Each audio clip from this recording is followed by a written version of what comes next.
Le Saint-Esprit veut te conduire dans les lieux exacts où Dieu t'attend. Mais tout dépend de ton obéissance à sa voix.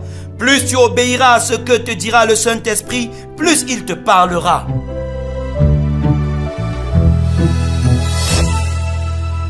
Soyez abondamment bénis, vous qui avez choisi de réserver cet instant pour entendre la voix de Dieu au travers de sa parole. Le breakfast d'aujourd'hui s'intitule « Les bienfaits de l'orientation divine » et est tiré de Actes 16, versets 6 à 10, qui dit ceci. Ayant été empêchés par le Saint-Esprit d'annoncer la parole dans l'Asie, ils traversaient la Phrygie et la Galatie. Arrivés près de la Mysie, ils se disposaient à entrer en Bithynie, mais l'Esprit de Jésus ne le leur permit pas. Ils franchirent alors la Mysie et descendirent à Troas. Pendant la nuit, Paul eut une vision.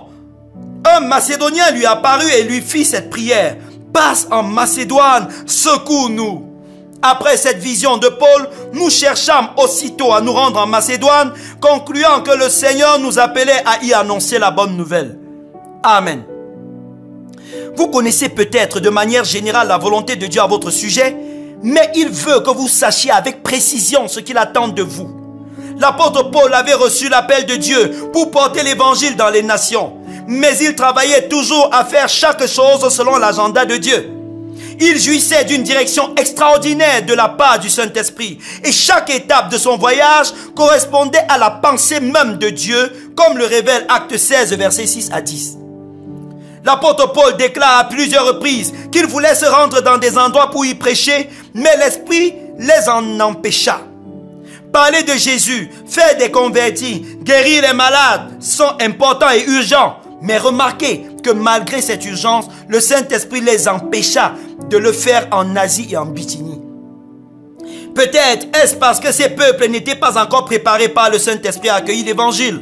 Ou encore, il y avait des pièges qui y attendaient l'apôtre. Ou même, Dieu voyait des personnes qui avaient un besoin plus pressant encore d'entendre parler de lui. Dieu seul en connaît les raisons. Mais toujours est-il que son esprit ne permit pas à Paul d'y aller. Heureusement que l'apôtre Paul écoutait le Saint-Esprit. Plusieurs parmi nous se retrouvent aujourd'hui dans des impasses parce qu'ils n'ont pas écouté le Saint-Esprit. Ils se sont limités au fait que ce qu'ils font est bien, sans se demander si c'était approprié pour ce moment aux yeux de Dieu. Entêtés à faire ce qui leur paraissait correct, ils n'ont même pas remarqué que le Saint-Esprit n'était pas en accord avec eux. Ils n'ont pas permis à l'Esprit de les empêcher de se tromper. Ce que vous faites en ce moment est peut-être bibliquement correct, mais est-ce le bon moment? Avez-vous pris la peine de discerner les avertissements du Saint-Esprit au sujet de ce que vous êtes en train de réaliser? Au verset 9 et 10, Paul va avoir une vision et conclut que c'est la direction de Dieu pour la suite de leur ministère.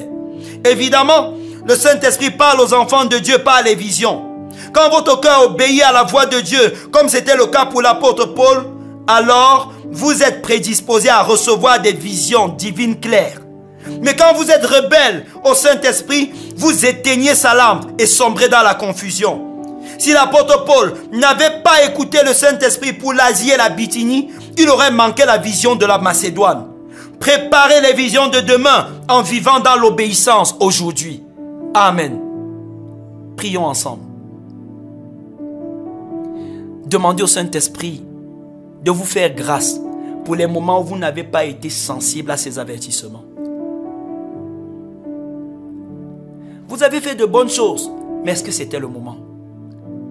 Citez toutes les choses dont vous êtes en train de douter en ce moment que c'était dans la volonté de Dieu alors que vous êtes précipité pour le faire. Demandez à Dieu de vous empêcher par le Saint-Esprit, comme il a fait avec l'apôtre Paul, de faire toute chose qui n'est pas dans son agenda. Dis-lui, Père, je te permets de m'empêcher de faire ce qui paraît même bien à mes propres yeux. Je te donne la permission de m'arrêter si tu vois que je suis sur une mauvaise voie. Demandez au Seigneur de vous rendre sensible à la voix de l'Esprit. Demandez au Seigneur de purifier vos cœurs de tout ce qui empêchait votre cœur de recevoir les directives de Dieu. Demandez au Seigneur, priez pour ce sujet. Demandez à Dieu de restaurer vos songes et vos visions. Je voudrais encourager quelqu'un qui depuis des semaines s'est rendu compte qu'il ne rêve plus Ou bien il rêve et à son réveil, il a oublié son rêve.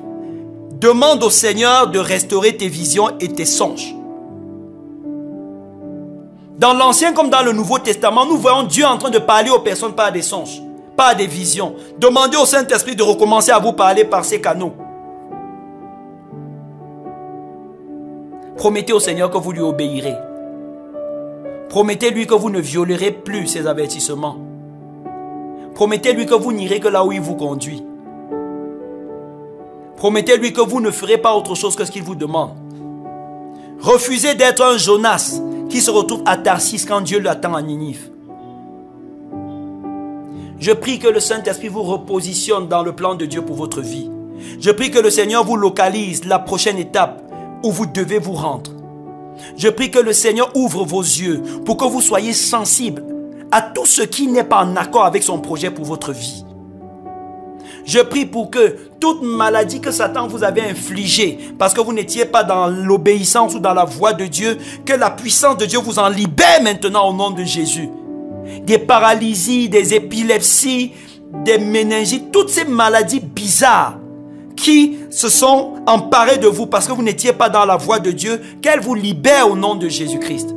Soyez restaurés par la puissance de Dieu et soyez revigorés par lui au nom puissant de Jésus. Amen. Que le Père, dans sa grâce, continue à vous accompagner tout au long de ce jour. Amen.